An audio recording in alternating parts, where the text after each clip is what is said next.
सवाल आपसे दूसरा है। मैं सिर्फ ये पूछना चाह रही हूं, आप भी मानते हैं कि नसरल्ला शहीद?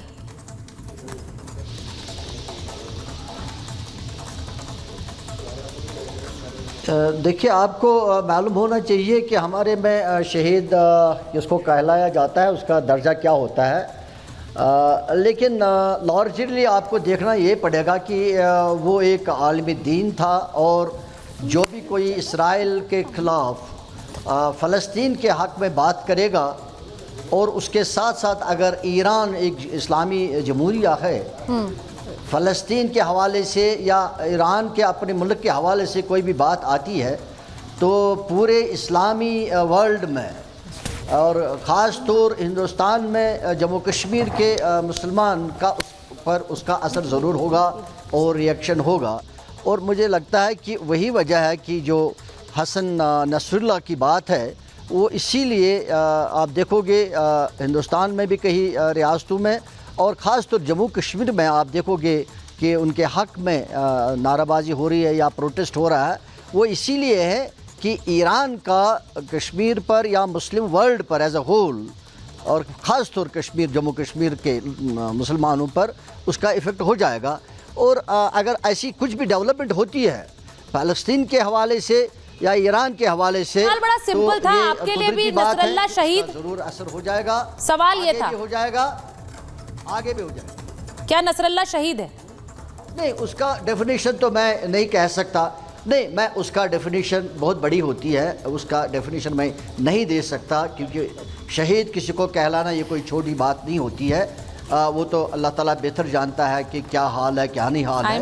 लेकिन जो हमने देखिए, मैंने अयाज साहब, मैंने ये सवाल इसलिए पूछा क्योंकि कश्मीर से कुछ ऐसी तस्वीरें आई जहां बड़ी संख्या में लोग सड़कों पर उतरे, और वहां पर ये कहा जा रहा है कि हर घर से नसरल्ला निकलेगा, ये भी नारे लग रहे हैं वहां पर। थोड़ी देर में मैं सुनवाऊंगी भी, छोटी छोटी बच्चियां भी बातें कर रही हैं, वो भी मैं सुनवाऊंगी। अब उनको किसने बताया है नसरल्ला के बारे में? एक छोटी सी बच्ची कह रही है कि हम तो शहादत के लिए हमेशा तैयार रहते हैं, जैसे नसरल्ला शहीद हो गए हम भी शहीद हो जाएंगे। वो ये बात कर रही है, मैं आपको सुनवाऊंगी आगे।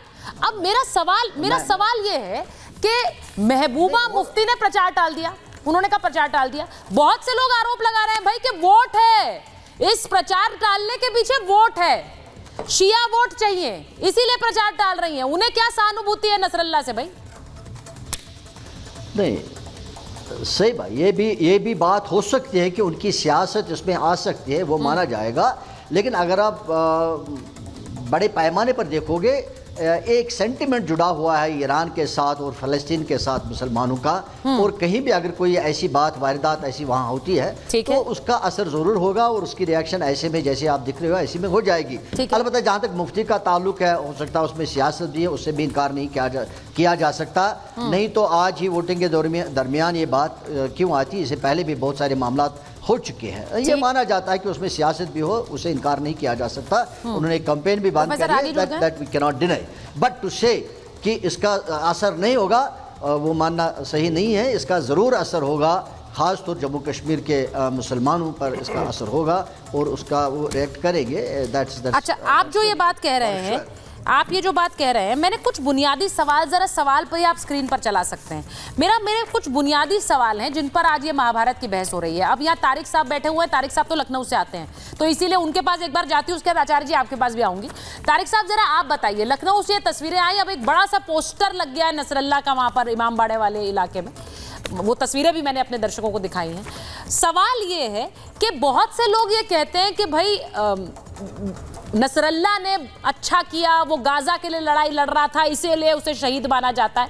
लेकिन एक बात बताइए, फिर तो नेतन्याहू भी अपने देश के लिए लड़ाई लड़ रहे हैं। नेतन्याहू के लिए बार बार कहते हैं यहाँ पर लोग कि नेतन्याहू सबसे बड़ा टेररिस्ट है, ये बात है ना, बहुत से लोग ये बात बोलते हैं। तो अब मुझे ये बताइए, अगर नेतन्याहू भी अपने देश के लिए लड़ाई लड़ रहे हैं तो वो गलत कैसे हो गए और नसरल्ला सही कैसे हो गए? पहली बात है मैडम, उनका कोई देश ही नहीं है जिसके लिए वो लड़ रहे हैं।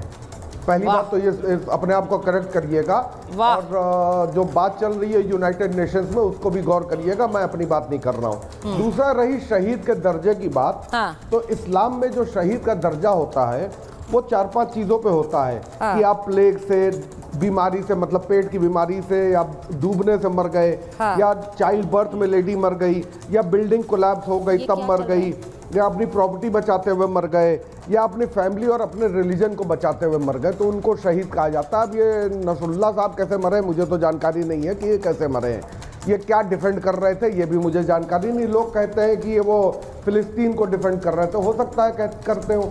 अब कश्मीर में नहीं हुआ नहीं है, तो मतलब लारी साहब ये मैं सही सुन रही हूँ कि आप नसरल्ला के सपोर्ट में नहीं बोल रहे हैं? मैं ये आप कह रहे हैं कि आपको नहीं पता था और लखनऊ की तस्वीरों के बारे में आपको पता है? हाँ, जरा लारी साहब को ऑडियो दीजिए ना, मुझे आवाज नहीं आ रही उनकी। मैं अपने, हाँ बोलिए सर, बोलिए। मैं अपने देश के हर मुसलमान के लिए खड़ा हूं, मैं विदेशी मुसलमानों के लिए नहीं खड़ा हूं। मैं अपने देश के मुसलमान के लिए, अपने देश के हर नागरिक के लिए, हर इस देश के जो व्यक्ति जानवर तक के लिए अपनी जान कुर्बान करने को तैयार हूं, लेकिन विदेशी के लिए मैं कुत्ता भी मारने को तैयार नहीं। नहीं, मैं बिल्कुल मैं इसी बात को लेकर मैं डिबेट कर रही हूँ आज लारी साहब। फिलिस्तीन और इजराइल का झगड़ा है। हाँ, फिलिस्तीन और इजराइल का झगड़ा है, वो फिलिस्तीन जाने, इजराइल जाने। ये कहने में कोई मैं गुरेज नहीं करूंगा कि इजराइल गलत कर रहा है, फिलिस्तीन की जमीन लिए हुए, ये बिल्कुल फैक्ट बात है, ये सब जानते हैं। अच्छा आप पूछिए ना, रुकिए एक सेकंड रुकिए, कोई मतलब नहीं है भाई। जो लारी साहब ने कहा, मेरा एक बुनियादी सवाल इस डिबेट के लिए यही था कि भाई लेबनान में हुई नसरल्ला की मौत, वहां पर एक संघर्ष चल रहा है, हम लोग ये देख रहे हैं, पिछले कई महीनों से देख रहे हैं, लेकिन वहां नसरल्ला की मौत पर यहां पर मातम हो रहा है, यहां पर उसे शहीद बताया जा रहा है। अब लारी साहब ने वही बात बोली जो मैंने सवाल के जरिए पूछी। वो कह रहे हैं कि मुझे विदेश में किसी मरने वाले मुसलमान से क्या मतलब है, मैं उसकी शहादत यहां पे क्यों मना रहा हूं। अब ये वाला सवाल, अब मुमताज जी आपसे यहाँ एक सवाल पूछना चाह रहे हैं। मुमताज जी जरा पूछिए, लारी जी से पूछिए, उसके बाद मैं आचार्य जी के पास जाऊंगा। पूछ रहा हूँ कि इन्होंने कहा कि हमें कुछ नहीं पता है। मुझे बहुत शर्म आ रही है कि आप दुनिया के बारे में, आप पॉलिटिशियन है, एक बड़ी पार्टी के तर्जुमान है और आप जानते नहीं है कि नसरुल्लाह कौन है। ये तो बहुत शर्मनाक है। दूसरा ये कि फिलिस्तीन का जो है मामला है, ये फिलिस्तीन का नहीं, बैतुल मुकद्दस का मामला है। एक मिनट रुक जाइए, एक मिनट। आप तो खाने काबा को भी न जानते होंगे फिर तो। नहीं, खाने काबा के बारे में के बारे में न मालूम होगा। अरे तुम शर्म से डूब मरो। हम ये क्या कह रहे हैं, एक मिनट सुन लीजिए। मौलाना एक मिनट सवाल में पूछ रहा हूँ, एक मिनट। मैं ये कह रहा हूँ बैतुल मुकद्दस के बारे में आपकी क्या राय है, मैं तो जानना चाहता हूँ। यहाँ पे एक मिनट, बैतुल मुकद्दस के बारे में आपकी क्या राय है, खाने काबा के बारे में आपकी क्या राय है, मस्जिद अक्सा के बारे में आपकी क्या राय, बताइए जरा। अरे खाने काबा तो हमारी जान है। हाँ, अच्छा मान लीजिए खाने काबा पे कल इजराइल कब्जा करेगा, ग्रेटर, तब क्या कहेंगे आप?